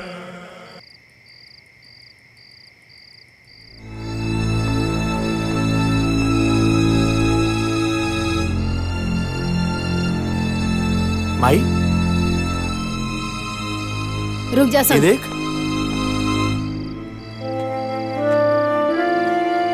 का भइल माई? ऐसा के बता जे आइल बड़ा तू? हाँ का बात चल बा जवन लेवे आइल बड़ा? अरे सब कुछ तो खत्म हो गई,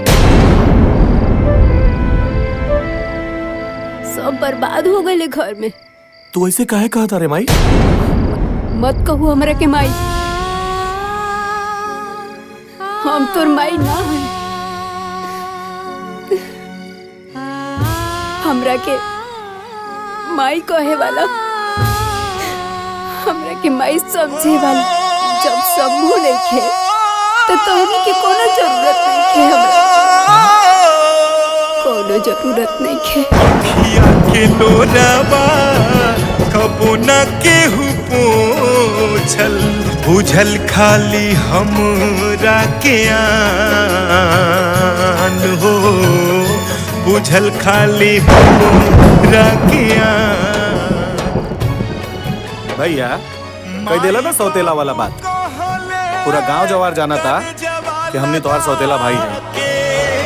माई बाबू कहले कर जवा लगा के भैया बेटी को पुतूना खोली ह जुबान, ताना बाना सुनी सुनी हो खेला बिहान, बतेला भी ना। ताना बाना सुनी अरे बस भैया बस, हो खेला बिहान। सब कुछ जान के भी अनजान बनता रहा। अरे तेरा मजली भौजी से सामास मिली तब न तू घर परिवार के बारे में जानबो। अरे तू तो मेहरी के गुलाम बड़ा गुलाम।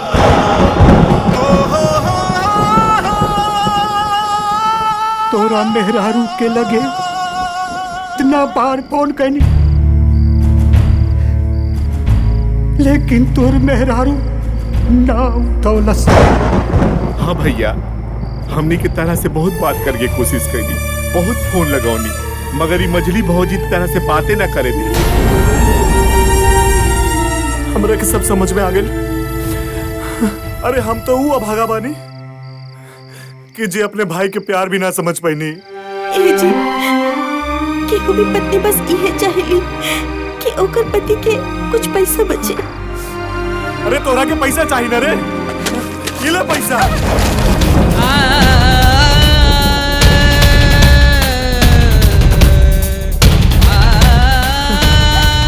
खाली एकरा वजह से अपने राम जैसे भाई के हम खो दे दिया, सिर्फ एकरा वजह से।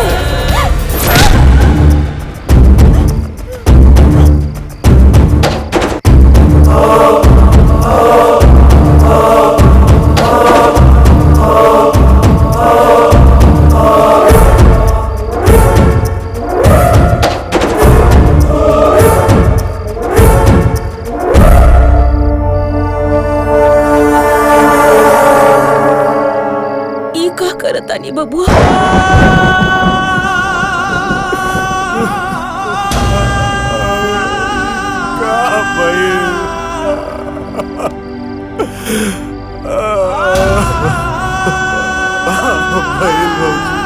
बुरा के माफ कर दी भौजी।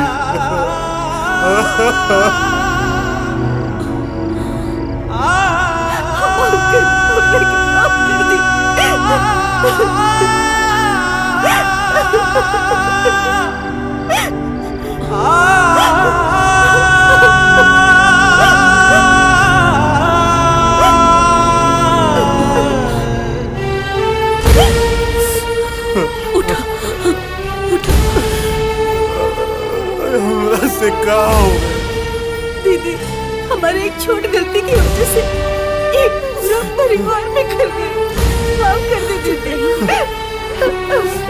बबुआ, जौन होके के रहे वो तो हो गए। देखे ना माँ जी के का हाल बना के रख ले बानी। हे माई, हमरा के माफ कर दे माई। हाँ बेटा, माँ जी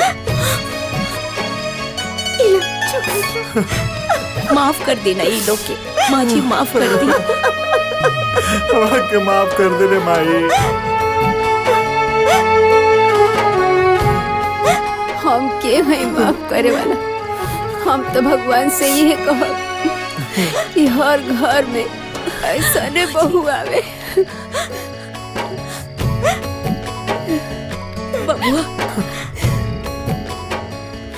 तोहार भैया हमेशा चाहत रहलन कि ये परिवार हमेशा सुखी रहे और ये जहाँ भी हुई है बहुत खुश हुई है।